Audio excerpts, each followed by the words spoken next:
Il est 20h30 sur Africa 7. Bonsoir à tous et bienvenue dans cette édition pour les titres classement du programme des Nations Unies pour le développement. Le Sénégal passe de la 118e place à la 170e place. 8 ans déjà que Serigne Saliou Mbacké nous a quittés, l'homme religieux reste toujours gravé dans le cœur des Sénégalais. Le reportage du jour porte sur l'encens. En cette période de froid, les Sénégalais se réchauffent avec les bonnes senteurs. L'actualité internationale et sportive seront aussi développées dans cette édition. Dans un instant, le développement.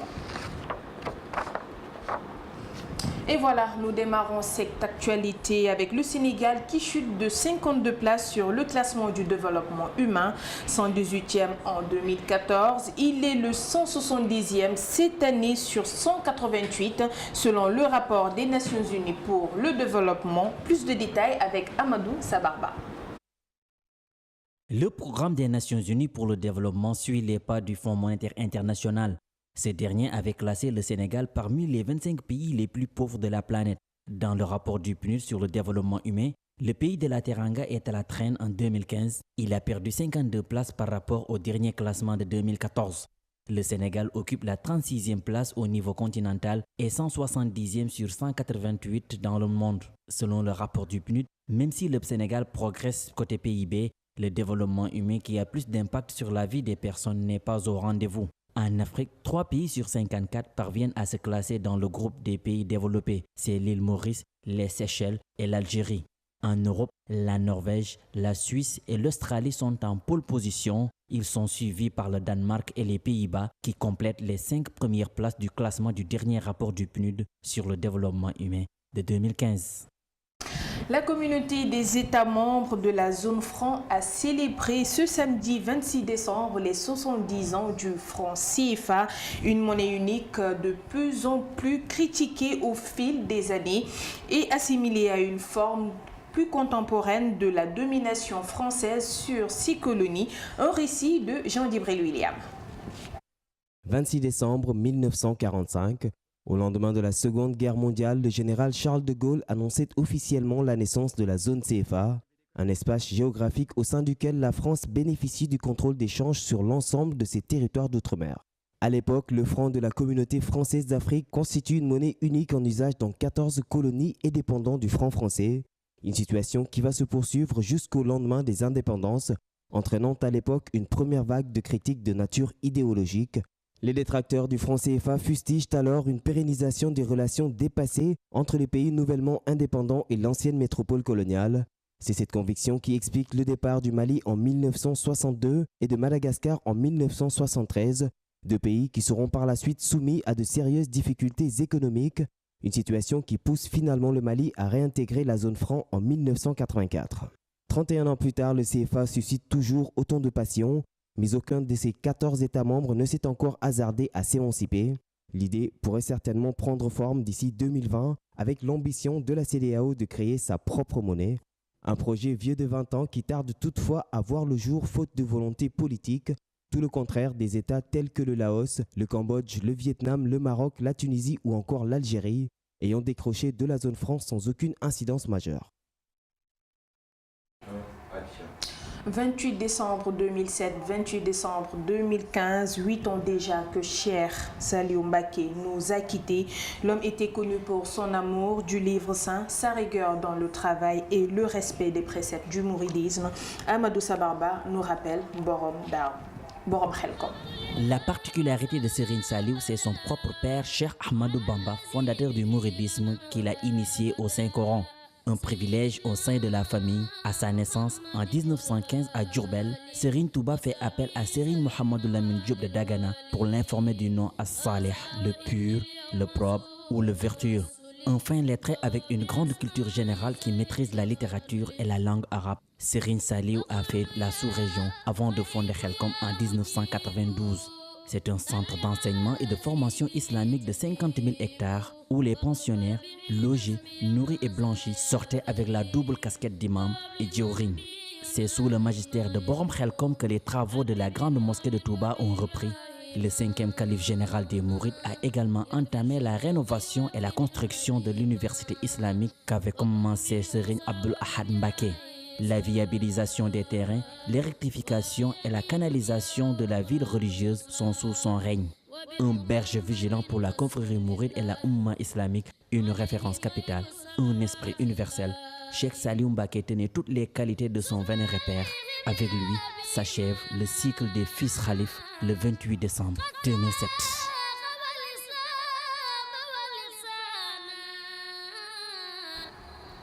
Fenêtre sur l'art avec l'artiste Amadou Ndiaye qui, avec du bois et de la peinture, fabrique des jouets sous forme de maisonnettes. Ils peuvent coûter jusqu'à 60 000 francs CFA. Papa Cheikh Ndiaye Diouf, Sanoussi Sané.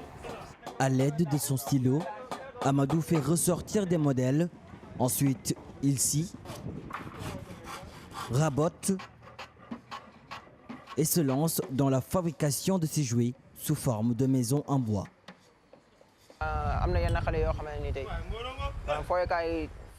Les enfants adorent ces jouets. Aussi, des parents viennent ici pour faire des commandes dans le but d'offrir des cadeaux à leurs petits. On en fabrique 30, parfois jusqu'à 40.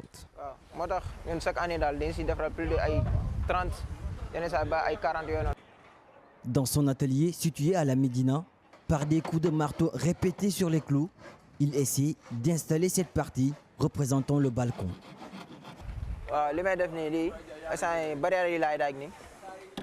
En ce moment, je suis en train de monter les barrières pour le balcon.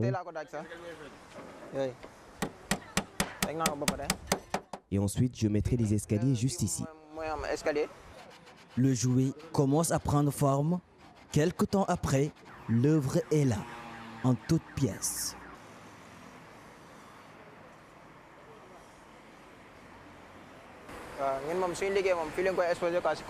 Après le travail, nous exposons ici les jouets. À l'intérieur, il y a un lit, une armoire, mais aussi une salle à langer.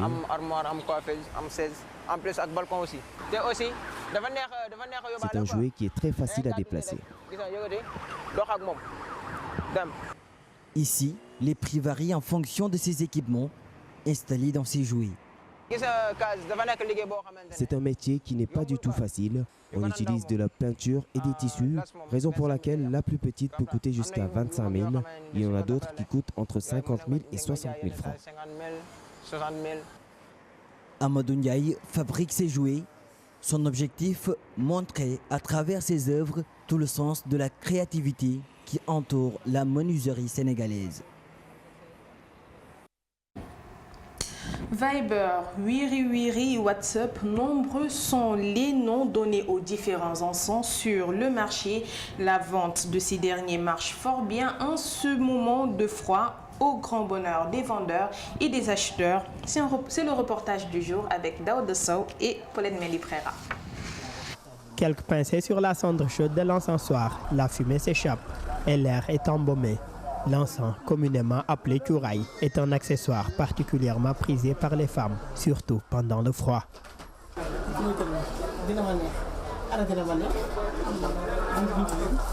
Certains hommes, à l'image de Mamadou Diakité, adorent ce produit. La preuve, il fait le tour des boutiques à la recherche de son encens préféré. J'ai cherché ce cuiraille dans tout le marché car il a une très bonne senteur. J'ai fait le tour de quelques cantines mais je n'arrive toujours pas à l'avoir. Si tu le mets dans ta chambre pendant 24 heures, l'odeur reste. Cette dame travaille au marché Tilène de Dakar. Avec la fraîcheur de ces derniers jours, elle vient souvent se ravitailler en cuiraille dans cette boutique. D'ailleurs, elle a déjà fait sa commande pour épater son homme. Moi, j'ai commandé déjà un panier à 20 000 francs. J'attends juste le 31 décembre pour faire la surprise à monsieur. Il existe différentes variétés d'encens. À chaque cuiraille, un nom plutôt accrocheur est donné. Il y a des encens du nom de WhatsApp, Wiri Wiri, Viber, Mansabor. Il y a aussi Djelmotissouf, Kobayi, Koumaitel, Nemadjak et d'autres que je n'ose pas dire à la télé. Il y a Soufou Guinée, Gowe Angleterre, Gowe Saf, Gowe Hoch, Nakadida et Nakasen. L'utilisation de l'encens est très fréquente en cette période de froid. Le produit est apprécié des femmes comme des hommes pour les bonnes senteurs qu'il procure. Mais gare à ceux qui ont des problèmes respiratoires ou qui ne supportent pas la fumée ou les fortes odeurs.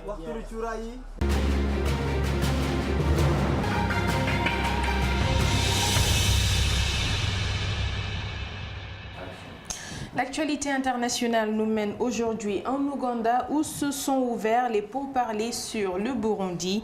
Au Nigeria, les combattants Boko Haram ont attaqué la ville stratégique de Djidari Polo dans le nord-est de l'État de Borno. En Irak, les forces armées ont repris la ville de Ramadi des mains des terroristes. En Australie, la police a annoncé une fuite d'acide sulfurique et de diesel suite au déraillement d'un train dimanche. C'est un récit de Kodoussen.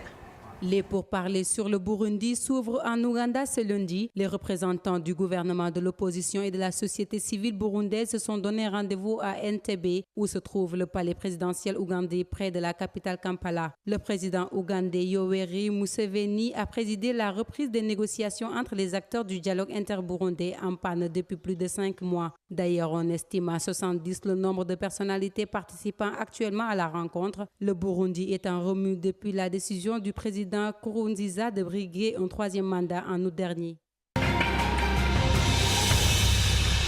Au Nigeria, les combattants de Boko Haram ont attaqué la ville de Djidari Polo ce dimanche, une ville clé du nord-est nigérian située dans le faubourg de Maiduguri dans la capitale de l'est de Borno. Le groupe islamiste a ouvert le feu et déclenché des explosifs aux environs de 17h30 GMT. Une nouvelle attaque survenue quelques jours après que le président Muhammadu Buhari a affirmé que la guerre contre Boko Haram avait techniquement été gagnée et à moins d'une semaine de la date limite. Lundi d'une fuite d'acide sulfurique et de diesel suite au déraillement dimanche d'un train transportant 200 000 litres d'acide sulfurique à une vingtaine de kilomètres à l'est de la localité de Julia-Crête. L'accident a eu lieu dans une zone reculée du nord du pays. Les autorités ont tout de suite établi un périmètre de sécurité de 2 km pour limiter la catastrophe. Des médias ont rapporté que 3 membres du personnel ferroviaire avaient été légèrement blessés dans le drame. Les causes de l'accident restent encore indéterminées. Les forces armées irakiennes ont annoncé ce lundi avoir repris la ville de Ramadi des mains des terroristes, ville située dans le chef-lieu de la province sunnite d'Anbar, à 130 km à l'ouest de la capitale. L'information vient d'un porte-parole du commandement irakien des opérations. Ramadi a été libéré et les forces armées du contre-terrorisme ont dressé le drapeau sur le siège gouvernemental. C'est félicité le général de brigade Yahya Rasool sur les ondes de la télévision d'État. Les troupes irakiennes doivent maintenant faire face aux pièges explosifs laissés par Daesh, estimés à au moins 300 bombes et engins explosifs.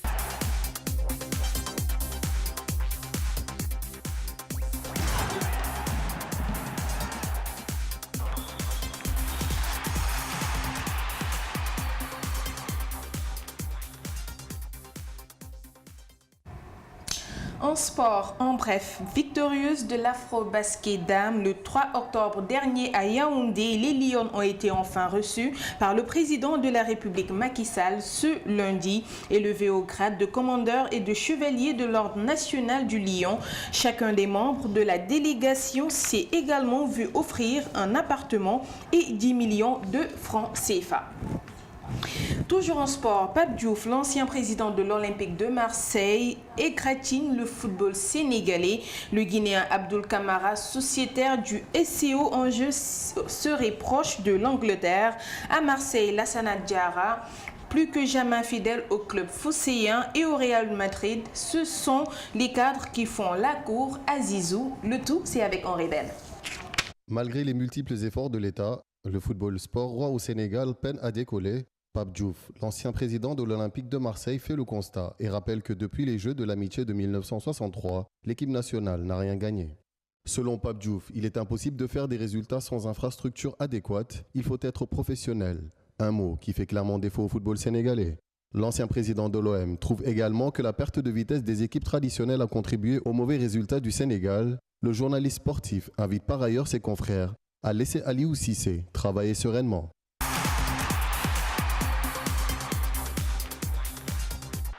En fin de contrat en juin prochain, l'ailier guinéen d'Angers, Abdoul Kamara, auteur d'une première partie de saison intéressante, n'a pas l'intention de prolonger. L'Angevin se trouve en contact avancé avec Derby County, club de D2 anglaise. Ce transfert pourrait rapporter entre 1,5 et 2 millions d'euros à Angers. Le départ de Kamara serait compensé par l'arrivée de l'attaquant du Standard de Liège, Mohamed Yattara, sous forme de prêt.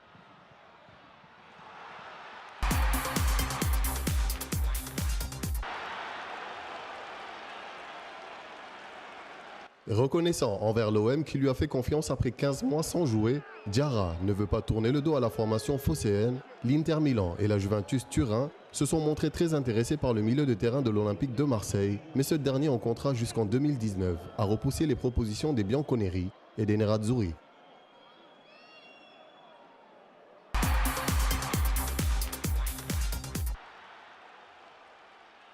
D'après les informations du quotidien AS, les cadres du vestiaire madrilène, Cristiano Ronaldo, Sergio Ramos, Marcelo et Pepe auraient eu une discussion avec l'entraîneur de la réserve du Real pour lui demander d'accepter le poste si le président Florentino Pérez le lui proposait.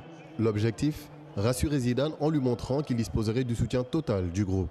Si l'entraîneur actuel Rafael Benitez était serein et en grande confiance sur son avenir au sein du club espagnol, il est aujourd'hui plus que jamais en danger.